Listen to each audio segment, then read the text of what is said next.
Okey, ni nak kongsikan sikit tips istiqamah solat subuh berjemaah di masjid.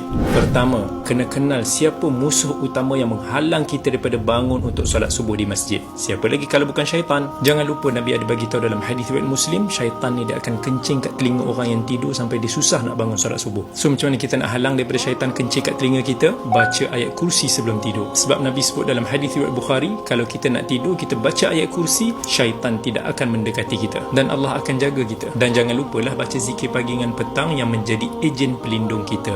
Bila Allah selamatkan kita daripada gangguan syaitan, maka lebih senanglah kita nak bangun solat subuh.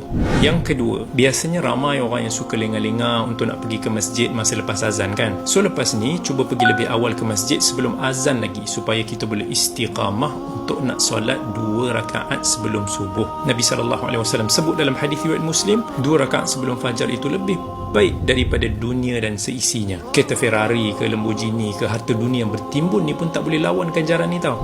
Yang ketiga, nak istiqamah pergi awal ke masjid dan solat subuh ni bukan mudah tau, sebab kena ada kesabaran yang tinggi. Tapi itulah, bukan murah nak dapat syurga Allah ni kan. Sebab tu bila Allah sebut tentang ganjaran syurga yang begitu indah, Allah sebut as-sabirina was-sadiqina wal-qanitina wal-munfiqina wal-mustaghfirina bil-ashar. Maksudnya Allah kata ganjaran-ganjaran syurga itu hanyalah untuk orang-orang yang bersabar, orang-orang yang jujur, orang yang kekal taat, yang menafkahkan hartanya di jalan Allah dan memohon ampun di waktu awal pagi. So, kelebihan orang-orang yang beristighfar di awal pagi waktu sahur sebelum subuh itu sangat besar ganjarannya.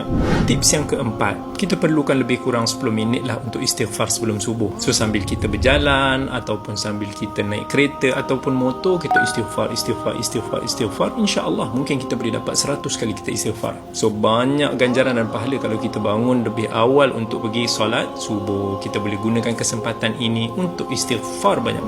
Yang kelima, lepas kita solat sunat 2 rakaat fajar, kita akan solat subuh bersama-sama dengan imam. Yang sudah pasti solat fardu ni mestilah lebih besar ganjaran daripada solat sunat kan. Tapi ada satu ganjaran yang kita kena cuba rebut. Lagi-lagi orang macam kita ni yang lemah, yang tak banyak qiyamul lail. So macam mana kita nak cover atau ganti? Nabi sebut dalam hadis riwayat Muslim, orang yang solat isyak berjamaah itu, maka dia akan dapat pahala setengah qiyamul lail, dan dia akan sempurnakan pahala qiyamul lail di sepanjang malam kalaulah subuh itu dia boleh berjemaah lagi kat masjid. So kita dapat pahala qiyamul lail tanpa kita qiyamul lail pun, hanya semata-mata dengan kita mulazamah solat isyak dan solat subuh berjemaah.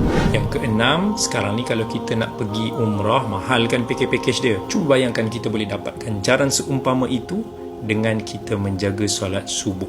Macam mana? Ada dalam hadis riwayat At-Tirmidzi, At-Tabrani dengan beberapa kritikan lah pada sanad dia. Sesiapa yang solat subuh berjamaah, kemudian dia duduk berzikir mengingati Allah sampailah naik matahari, lepas tu dia solat sunat 2 rakaat duha, maka dia akan dapat pahala seperti orang yang mengerjakan umrah ataupun haji yang sempurna. So cuba rebut ganjaran ni. Okey, katakanlah kita malas nak berzikir lama lepas solat subuh, ataupun kita ada urusan-urusan penting yang diselesaikan. Boleh je baca zikir yang pendek ni, tapi besar fadilat dia. Kita baca 3 kali Subhanallahi wa bihamdih adada khalqih wa ridha nafsih wa zinata arshih wa midada kalimatih. Yang mana dalam hadis riwayat Muslim, Nabi SAW bagi tahu, kalau kita ucapkan zikir ni 3 kali di waktu pagi, lepas subuh tu kita duduk, kita baca zikir ni saja, maka ia sudah menyamai dengan zikir-zikir panjang yang banyak kita baca sepanjang pagi tu. Maksudnya kalau kita tak duduk zikir lama-lama pun tak apa, kita baca 3 kali zikir ni, insya-Allah pahala dia sama.